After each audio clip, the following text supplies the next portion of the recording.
So what's up again mga guys, no? So ayun guys, palabas na tayo guys. Dito na tayo malapit sa bus stop guys. So ayan guys, no?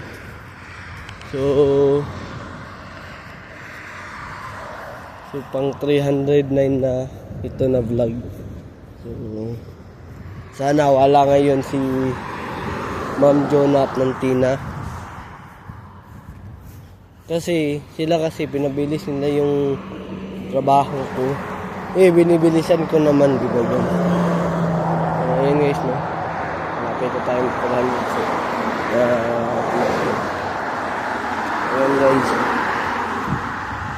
Sa akin lang guys, na yung trabaho ko, binibilisan ko.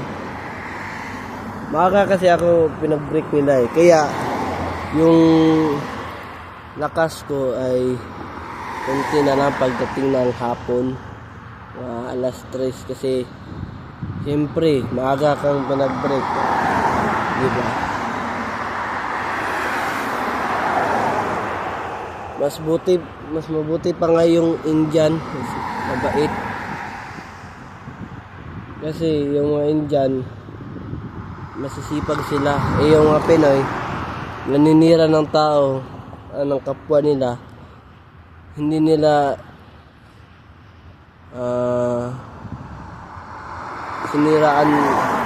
siniraan yung kapwa Pinoy. Yung mga Pinoy, hindi lahat ng Pinoy ay masipag sa trabaho.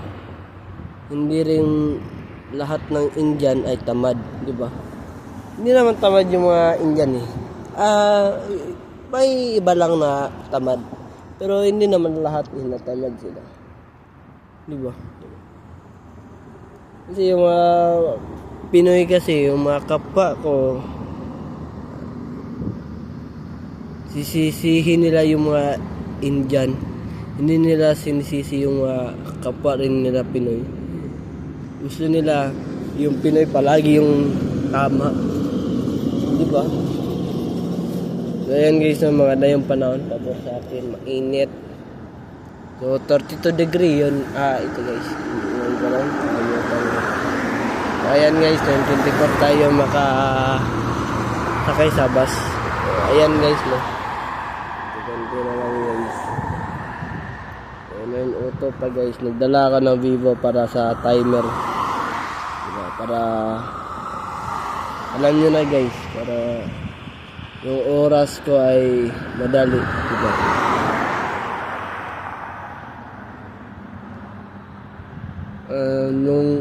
Yung Lunes, bakit yung cellphone ko alarm ring ng ring, sabi ni Ma'am Yuna. Akala daw niya may multo, diba? Hindi ko na sinagot. Kasi alam niyo na, kadoro kasi ako na tao guys. Hindi naman ako nagre-reklamo sa trabaho ko. Alam niyo guys, kaya ako umuwi kahapon kasi siyempre isa lang yung sumakit. Paano pa kaya kung dalawa na yung sumakit? So, diba? Uwi talaga ako ng umaga kasi pag hindi ako umuwi nun, malabo ako makauwi ng alas 3 kasi maraming kupal doon mga Pinoy, except ni Ma'am Bet at ni Ma'am Esther. Wala silang problema.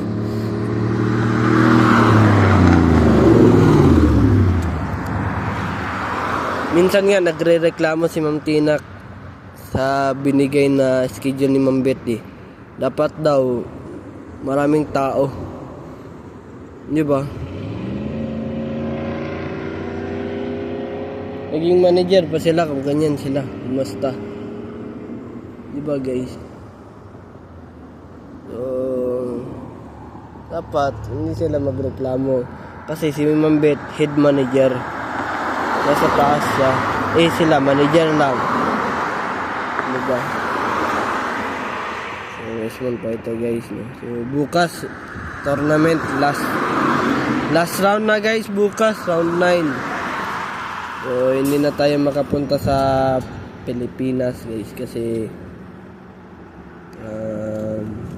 wala na guys eh. Kung manalo tayo bukas 4.5 lang. Kung matabla 4 lang. Eh kung matalo wala rin guys, 3.5 rin tayo guys. Kung nanalo tayo nung round 8 4.5 may chance pa.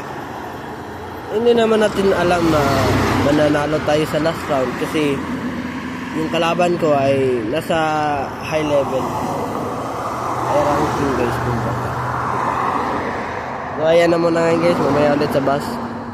So titignan natin yung sitwasyon kung marami bang pasahero. So ayan na muna ngayon guys, have a wonderful day. Pasensya na guys, nabubulol ako guys. So ewan ko ba't nabubulol ako. So paki-subscribe sa aking YouTube channel na Iron Carol Day. At huwag kalimutang pinutin ang notification bell na all para updated kayo lagi sa aking mga vlog. So ayan na muna ngayon guys, have a wonderful day and have a nice day. Keep safe and I'll see you for my next vlog. Peace out, bye bye. Black Dragon.